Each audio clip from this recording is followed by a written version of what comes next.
बाय आं मुस्रि प्रवीण बसुमतारी आं दा गावनो सुजुनाय दोंसे खन्थाइ आवरायनो सानदों। बे खन्थाइनि मुङानो जाबाय अननाय।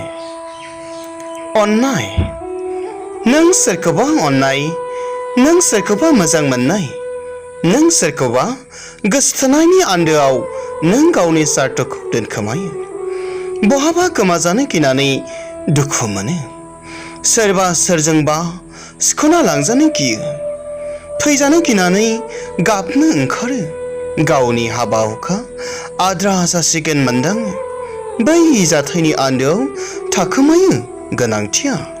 सोरबा सोरनिबा थाखाय बिदि जायोब्ला बियो बिनि थाखाय सुंथागिरि, राहानिगिरि। दुखु आरो निदाननि समाव बियो बिनि थाखाय मानसि महरै अबंलावरि। अननाय आरो मोजां मोननायनि ओंथियाबो बेनो।